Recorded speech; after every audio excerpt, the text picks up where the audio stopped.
Okay, so this one's for Johanne Wooldridg.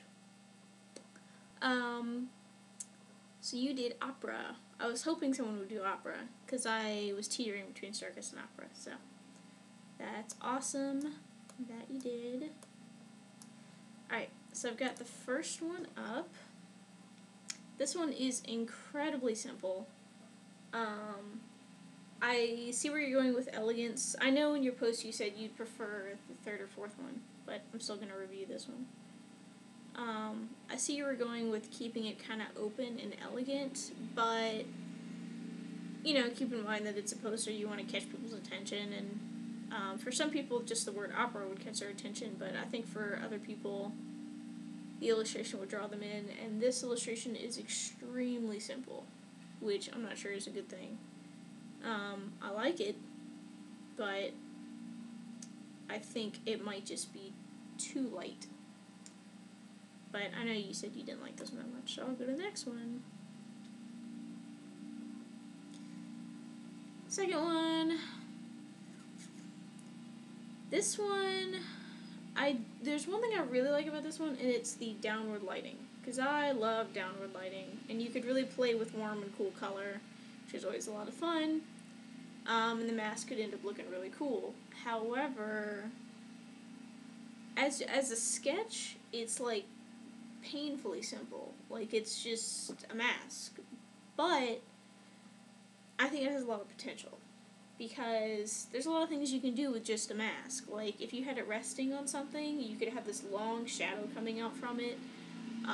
You could have it, like, you could have the whole poster completely dark with maybe a couple elements here and there, and have the mask kind of emerge from the darkness. Just because it's simple doesn't mean it's bad. It's just, it's hard for me to see exactly where you're going with this one, because all I see is a mask lit from below and text. Like I said, opera masks can be pretty damn cool if you do them right. Maybe you could do, maybe you could, go to a costume store, buy a bunch of props, lay them out, and do, a still life. That could be really cool.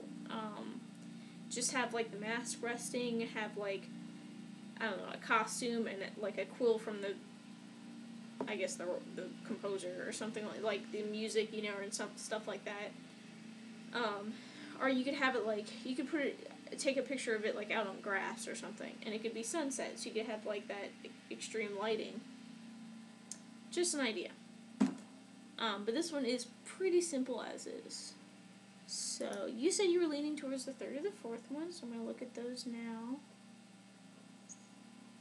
And this is the one you reviewed, but I'm not going to listen to his review. I'm just going to look at it.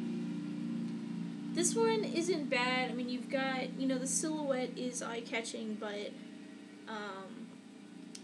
I tend to be picky about silhouette pieces just because I used to do them a lot. That used to be, my thing was rim lighting. Everything's rim lit all the time. So, when I see silhouette stuff, I tend to be a little critical of it, but that's just me. I do like the movement of this, and his little lines over it, I think I agree with. I'm guessing he was saying that you want to put, some light coming down, the beams of light, which makes sense. And you have the same problem I do, where it's all opera and no park. I struggled with that too. It's kind of hard to include something when you're trying to close in, on the stage, But, maybe some grass at the bottom, or no, actually those are trees, aren't they? At the top. Never mind, take that back. You have trees. I like the idea of the silhouette. I would include rim lighting if you're going to do a silhouette, so that you did have some detail in her face, because I tend to not like just straight silhouettes. I know we're doing vector art, in this class, but I think you can still play with light, even if you're just using shapes of color. So, I would really maybe do a little detail on the sides of her face to kind of push that contrast in her. Since I'm assuming this is supposed to be... Actually, it looks like she's being lit from behind, and I'm seeing the front of her. I would suggest doing it from behind her, and having her lit from the front, because she would be lit, and people need to see her. Unless that's what you already did, because I can't really tell, honestly. And then, obviously behind the lights it's going to be kind of dark, but you could do, like, the grass and the trees, maybe some of the crowd, so you can kind of see some of it. And I agree with his recommendation for the text. The text is pretty small in this one, and I think if we did it really big, that would be better. Because keep in mind, in a poster, the illustration sinks you in, but if you're walking by a poster, you want to immediately know what it's about, because, I don't care about, I don't know, let's say I don't care about hardware equipment, so if I saw, like, some awesome poster, and then it just said, like, wrenches or something, I'd be like, no, and I keep walking. So, but then if I saw an awesome illustration, and then I saw, something I liked, then I would be like, oh my god, and I'd go straight to the poster. But if I didn't see anything, and it was just an illustration, there's a pretty good chance I'd just pass by. So, the text is really important, because it's immediately like, this is what the poster's about. If you like opera, come and look at this poster. So I do like his suggestion to make the text a lot bigger.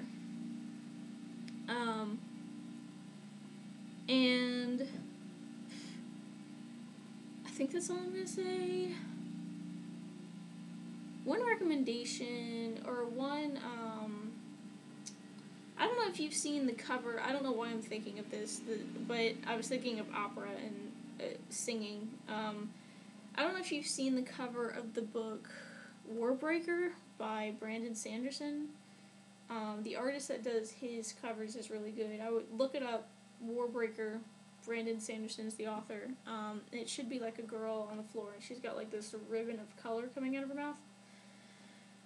I would think about playing with sound as a visual element. That sounds weird, but, because it's opera, and because when you listen to opera, you hear, the singers and how they sing, and it just gives you chills when you hear it.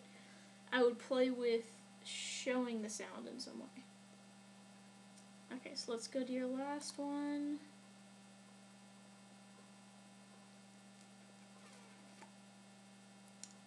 Hang on.